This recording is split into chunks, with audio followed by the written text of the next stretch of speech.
നമുക്ക് കാശ് ഉണ്ടാക്കണമെങ്കിൽ ഒരിക്കലും ഒരു സാധാരണക്കാരനെ കണക്ക് ചിന്തിച്ചിട്ട് ഒരു കാര്യവുമില്ല. നമ്മളൊരു മില്യനെയർ ആവണമെങ്കിൽ ഒരു മില്യനെയർ എങ്ങനെയാണ് ചിന്തിക്കുന്നത്, അവരെങ്ങനെയാണ് ഇൻവെസ്റ്റ് ചെയ്യുന്നത്, അവരെങ്ങനെയാണ് പ്രവർത്തിക്കുന്നത് എന്നുള്ള കാര്യം നമ്മൾ മനസ്സിലാക്കണം. ഒരു സിറ്റുവേഷൻ വരാൻ നേരത്ത് അല്ലെങ്കിൽ ഒരു ഓപ്പർച്യൂണിറ്റി കിട്ടാൻ നേരത്ത് ഒരു സാധാരണക്കാരൻ എപ്പോഴും ചിന്തിക്കുന്നത് അതിനകത്ത് റിസ്ക് ഫാക്ടേഴ്സ് ആണ്.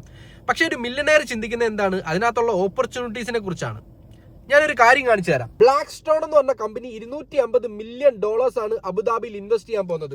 നാട്ടിലെ ഏകദേശം 2750 കോടി അടുപ്പിച്ച് വരും. ഇത്രയും വലിയൊരു ഇൻവെസ്റ്റ്മെന്റ് ബ്ലാക്ക് സ്റ്റോൺ എന്ന് പറഞ്ഞ ഈ ഒരു കമ്പനി, ബ്ലാക്ക് സ്റ്റോൺ എന്ന് പറഞ്ഞു കഴിഞ്ഞാൽ ലോകത്തിലെ തന്നെ ഏറ്റവും വലിയ അസറ്റ് മാനേജ്മെന്റ് കമ്പനിയാണ്. എന്ന് വെച്ച് കഴിഞ്ഞാൽ പല ഗവൺമെന്റ്സിന്റെയും പല ബില്യനേഴ്സിന്റെയും അസറ്റ് അവർ ഇൻവെസ്റ്റ് ചെയ്ത് റിട്ടേൺ കൊടുക്കുന്ന ഒരു കമ്പനിയാണ് ഈ ബ്ലാക്ക് സ്റ്റോൺ എന്ന് പറഞ്ഞ കമ്പനി. അവർ ഇത്രയും വലിയൊരു പർച്ചേസ് അല്ലെങ്കിൽ ഇത്രയും വലിയൊരു ഇൻവെസ്റ്റ്മെന്റ് UAE അബുദാബിയിൽ ചെയ്യുന്നുണ്ടെങ്കിൽ അത്രയും വലിയൊരു ഓപ്പർച്യൂണിറ്റി UAE ഉള്ളതുകൊണ്ടാണ്. നിങ്ങൾ മനസ്സിലാക്കുക, ഇപ്പം വളരെ വലിയ ഓപ്പർച്യൂണിറ്റിയാണ്. കാരണം വേറെ ഒന്നുമല്ല, മാർക്കറ്റ് ഫ്ലക്ച്വേഷനിലാണ്. സോ അതുകൊണ്ട് തന്നെ നിങ്ങൾക്ക് നല്ല ഓഫേഴ്സിലും നല്ല പ്രോജക്ട്സും നല്ല പ്രൈസിലും കിട്ടുന്ന ഒരു ടൈമാണ്. സോ അതുകൊണ്ട് തന്നെ ഇപ്പം മേടിച്ചിട്ട് കഴിഞ്ഞാൽ വൺസ് മാർക്കറ്റ് ഈ ഒരു വാറെല്ലാം എൻഡ് ചെയ്ത് കഴിഞ്ഞാൽ ഓട്ടോമാറ്റിക്കലി കയറും. ആ ടൈമിൽ ഏറ്റവും കൂടുതൽ കാശ് ഉണ്ടാക്കുന്നത് ഇപ്പം മേടിച്ചിരുന്ന ആൾക്കാരായിരിക്കും. സോ അതുകൊണ്ട് തന്നെ എന്തെങ്കിലും ഒരു ഇൻവെസ്റ്റ്മെന്റ് ഓപ്പർച്യൂണിറ്റിയെ കുറിച്ച് പ്ലാൻ ചെയ്യുന്നുണ്ടെങ്കിൽ ജസ്റ്റ് എന്നെ ഒന്ന് കോൺടാക്ട് ചെയ്തേരെ.